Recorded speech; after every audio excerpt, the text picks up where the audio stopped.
retour du déconfinement ou du confinement, en quelque sorte, on verra un petit peu comment ça se positionne, comment ça se passe à Saint-Louis, comment les candidats reprennent le terrain. En tout cas, on va poser cette question à Claude Waro. Bonsoir Claude Waro. Bonsoir. La question, juste après le confinement, comment ça s'est passé? D'abord, le confinement, comment vous avez gardé le contact? Comment vous avez maintenu la motivation sur le terrain? Écoutez, nous, on est très respectueux de la réglementation, surtout quand elle est raisonnable. Ce qui était demandé à notre peuple était dur, et il fallait que toutes les forces d'influence tirent dans le même sens pour obtenir de la population un comportement responsable.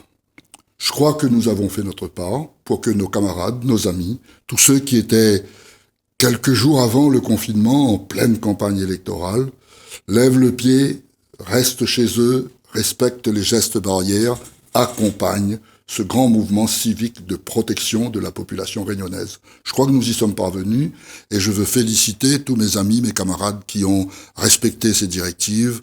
Nous avons travaillé à cela pour notre part et à un moment donné, on nous a dit oui, vous pouvez mettre le nez dehors.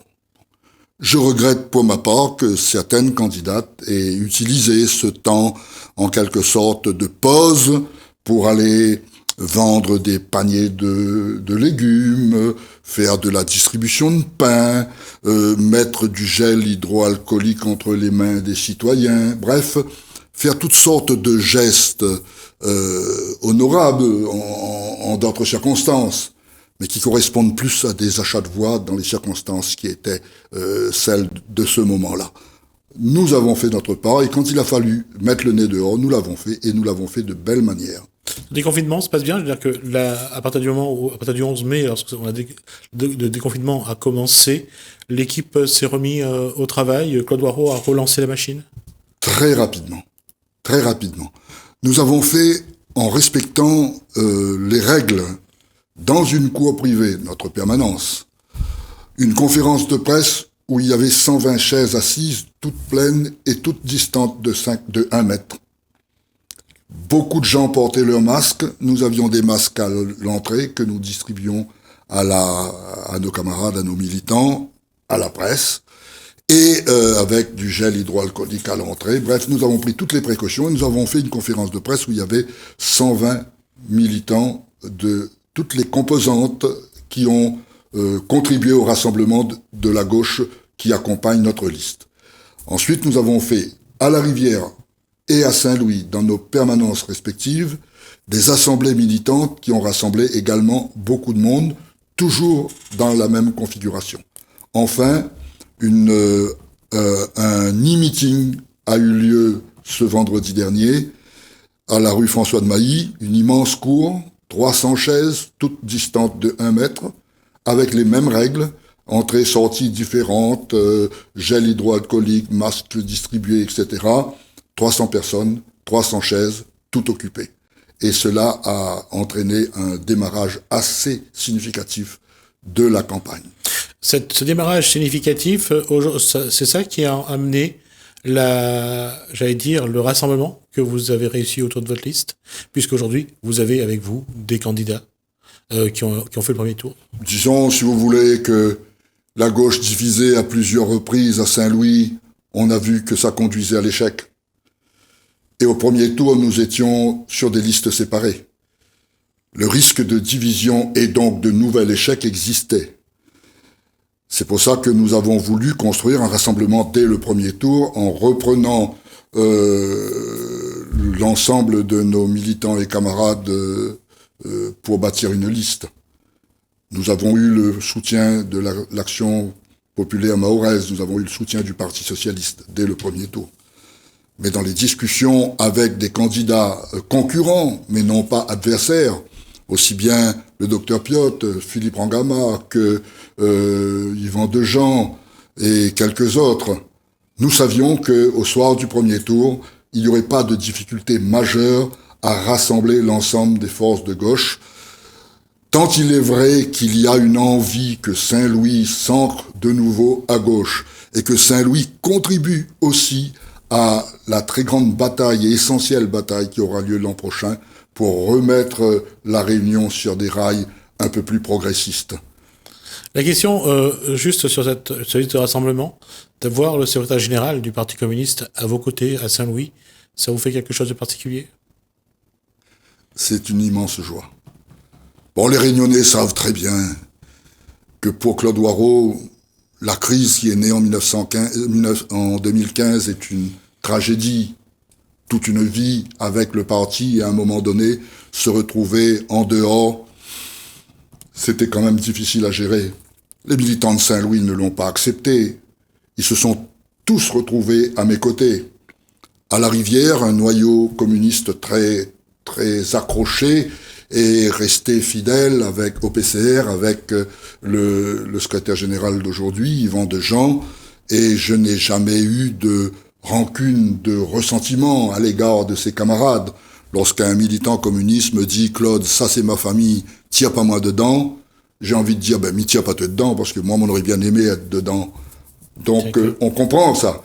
Aujourd'hui, quand Yvan Dejean, le soir du premier tour, m'appelle et me dit « Comme convenu, nous serons ensemble au deuxième tour », quand Élie Warreau m'appelle le lendemain matin en me disant « Je viendrai prendre la parole à tes côtés », cela représente pour moi évidemment une très grande satisfaction et un très grand espoir que demain les chemins non seulement se croisent mais se rencontrent durablement pour servir de nouveau la Réunion. Finalement, Michel Debré avait raison. Communiste un jour, communiste toujours. Mais vous savez, je n'ai jamais caché à tous mes camarades, à tout le monde, que la décision qui avait été prise ne m'enlevez pas ma qualité de communiste.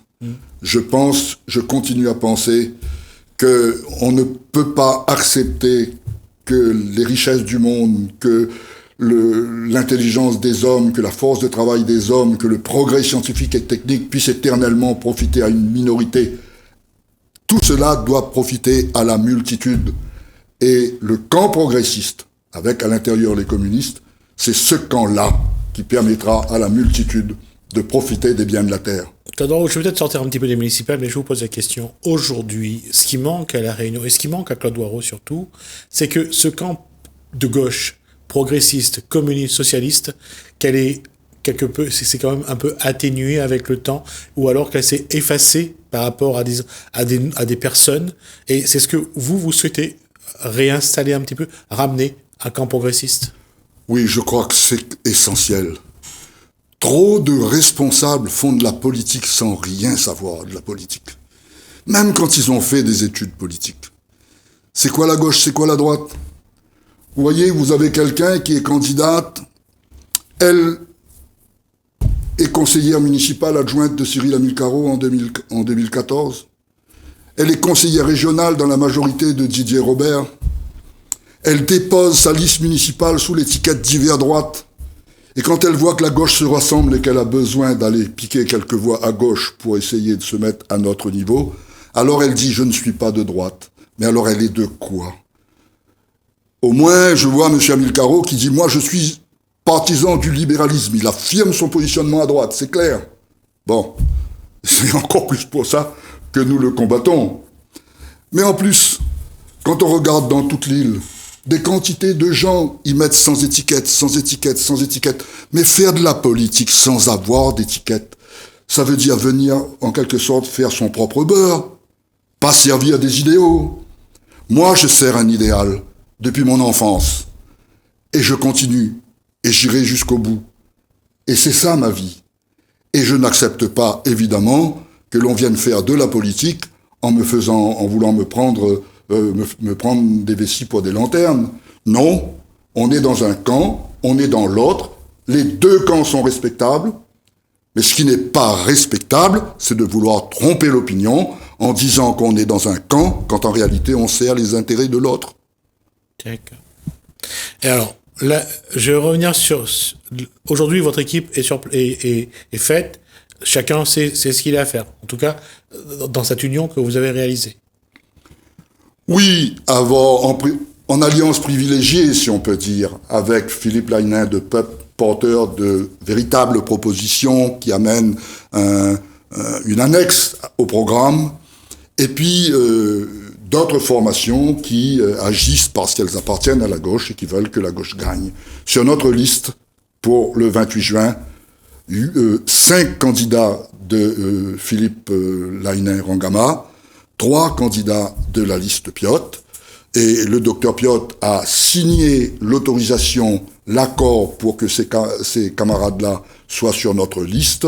C'est un signal fort qu'il a donné à l'ensemble de ses partisans.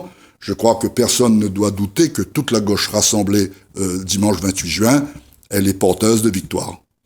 Un mot sur Claude Warreau. Aujourd'hui, Claude Warreau doit incarner quoi? Les valeurs de la gauche, les valeurs du communisme, les valeurs progressistes. Qu'est-ce que Claude Warreau voudrait amener dans cette, pas seulement dans l'élection municipale de Saint-Louis, mais dans la politique actuellement, d'une manière générale, à La Réunion? Qu'est-ce qu'il veut incarner? Écoutez, une chose est certaine, c'est que si je suis communiste, je ne viens pas dans cette bataille incarner le communisme. Il y a une différence, bien entendu, entre les deux. Je suis à la tête d'une liste de rassemblement où il y a des socialistes, il y a la France insoumise, il y a le peuple, il y a des candidats de Jean Piot, des communistes du Parti communiste. Nous sommes rassemblés pour préfigurer, si on peut dire, à Saint-Louis, ce que pourrait être un rassemblement l'an prochain. Je ne suis pas porteur de perspectives pour moi-même, ça doit être clair. Je suis un militant avant d'être un dirigeant. Et je voudrais être un militant du rassemblement des forces progressistes pour toute la Réunion, pour offrir une perspective nouvelle aux Réunionnais. Ça passe, bien entendu, par une victoire à Saint-Louis. Et j'appelle les Saint-Louisiens pour que dans le vote qu'ils vont faire dimanche, il n'y ait pas seulement que la préoccupation saint-louisienne, il y ait aussi la préoccupation de faire avancer toute la Réunion. Et c'est le sens de l'appel que je voudrais lancer sur votre antenne aujourd'hui. Voilà, c'est ce que j'avais compris tout à l'heure, et c'est pour ça que je vous ai posé la question. Et justement, à travers cette démarche que vous avez, on va revenir à Saint-Louis. Comment voulez-vous apporter plus dans le social, développer l'économie, participer au développement de Saint-Louis? Quel est votre programme?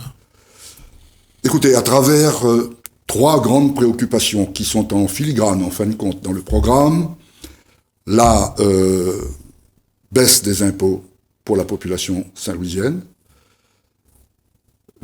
la contribution de Saint-Louis à la lutte contre les changements climatiques. Je pense que toutes les autorités de toute la planète devraient à chaque fois se poser ce problème. Et puis, nous avons eu révélation dans la dernière période, un effort aussi pour que toutes les décisions que nous prenons soient sous l'éclairage de la bataille sanitaire, améliorer les conditions sanitaires du pays pour que le coronavirus, je pense que c'est une affaire dont nous avons été épargnés, heureusement, mais la dengue est douloureuse et il convient de lutter contre les maladies vectorielles un peu plus fortement qu'aujourd'hui. Une petite parenthèse et un petit point plus personnel. Il y a un petit peu de Paul Vergès dans tout ça? Dans cette façon de faire? Écoutez, si en moi, il n'y a pas beaucoup de Paul Vergès, c'est que j'étais hermétique. Parce que 60 ans de côtoiement, ça amène quand même quelques comportements similaires, et quelques réflexions similaires. Donc je suis honoré de votre question et je suis heureux de pouvoir apporter cette réponse. Justement, parce que lorsqu'on parle de problèmes climatiques, on parle de problèmes sanitaires, c'était un petit peu sa façon de concevoir, d'amener ces propositions, et pour justement parler de climatique, pour parler de climat, pour parler de sanitaire, dans le programme que vous avez, pour commencer par Saint-Louis, comment justement vous allez amener ça à la population de Saint-Louis? À travers quel projet? Écoutez, d'abord, une rénovation de tout ce qui est processus de dépense d'électricité. Partout où il y aura de l'électricité, de l'énergie électrique à dépenser, il faudra faire en sorte qu'elle soit produite autrement que par des combustibles fossiles. Je pense aux lampadaires photovoltaïques, Je pense aux préaux avec des couvertures de panneaux photovoltaïques. Nous avons fait 2 préaux pendant la mandature 2008-2014, mais il faudra en faire beaucoup plus cette fois. On a fait un à Verval et l'autre à Bellevue. Que ce soit pour toutes les éclairages publics des services communaux, l'usage à ampoule à faible consommation. Pour ce qui concerne l'état sanitaire, un traitement des espaces pour que la consommation d'énergie soit plus faible. C'est un premier exercice auquel nous allons nous prêter pour toutes les réalisations communales. Ça, c'est un aspect essentiel. Bon, il y en a quelques autres, mais ça, c'est très important. Sur l'aspect économique, comment développer le centre-ville, comment donner une nouvelle impulsion à l'agriculture à Saint-Louis, c'est dans vos projets? Écoutez,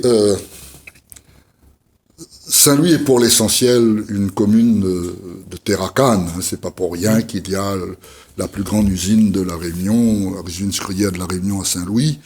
Et l'économie cannière a quelques problèmes sur le long terme. Pour l'instant, nous nous attacherons à aider les planteurs dans la mesure des possibilités et des droits d'activité dans ce domaine de la commune. Pour ce qui concerne les produits maraîchers qui sont assez importants sur les hauteurs de tapage, marque, etc., des problèmes d'évacuation, c'est-à-dire la rénovation du réseau routier, parce qu'il y a beaucoup de zones où l'évacuation des produits est assez délicate. Un gros effort sera fait dans ce domaine-là. Maintenant, pour ce qui concerne le développement économique lui-même, vous n'ignorez pas que les concasseurs sont en partance. Ils vont libérer des espaces à usage industriel. Derrière l'usine du Gol, Tereos possède également de très nombreux hectares qui sont destinés au développement industriel. Il y a quelques perspectives de développement pour Saint-Louis dans ce domaine. Pour ce qui concerne la rivière, le projet de zone artisanale a fait quelques progrès. Nous allons nous y attacher fermement pour que notre retour aux affaires ne signifie pas seulement un mieux-être pour les populations les plus modestes, cela signifie aussi un redécollage économique que nous n'avons pas vu venir, que nous n'avons pas vu lors de la dernière mandature. Le volet économique, c'est avec construire dans l'environnement de Saint-Pierre ou vraiment avoir un projet Saint-Louis? Écoutez, à côté de l'immense établissement de Pierrefonds, nous sommes des petits poussés.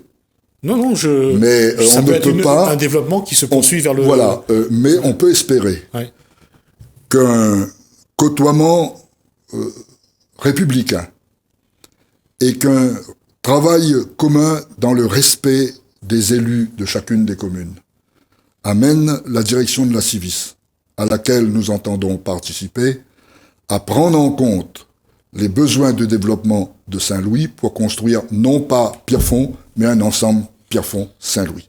C'est notre préoccupation et je ne suis pas sûr que nous puissions pas faire quelques progrès dans ce sens au cours des 6 ans qui viennent. Alors, je vous ai dit que vous avez un petit peu de temps pour vous adresser donc à la population avant qu'on termine l'émission. Voilà, je vous laisse le temps de le faire. Je veux dire à mes chers compatriotes de Saint-Louis et de la Rivière que le 28 juin, ça va être une dette très importante pour notre commune, pour nos populations, parce que c'est l'occasion de remettre Saint-Louis dans sa lignée historique, celle de la solidarité, celle de la participation à un courant progressiste réunionnais qui a beaucoup apporté pour les Réunionnais dans le passé en matière de développement, en matière de protection de l'environnement et de la nature, en matière de progrès social. Le 28 juin, vous avez 2 listes de droite, en face desquelles vous avez une liste qui rassemble toute la gauche. Et à côté de tous ces hommes et ces femmes de gauche rassemblés, un certain nombre de personnes qui n'ont pas des idées de gauche, mais qui se disent tout de même, c'est quand même avec eux que l'on va pouvoir faire le meilleur développement pour Saint-Louis. Je vous demande de ne pas vous laisser tromper. On ne peut pas aller aux élections en cachant sa vraie nature, en cachant son étiquette véritable. Allez voter le 28 juin et faites en sorte qu'au soir du 28 juin, Saint-Louis retrouve une municipalité progressiste, composée d'hommes et de femmes qui ont une envie, un souhait, une volonté. Servir la Réunion, servir Saint-Louis aujourd'hui, servir la Rivière aujourd'hui et servir la Réunion demain. Merci Claude Doireau d'avoir répondu à nos questions. Merci à vous de nous avoir suivis. Merci Hélène, merci François. Je vous dis à bientôt.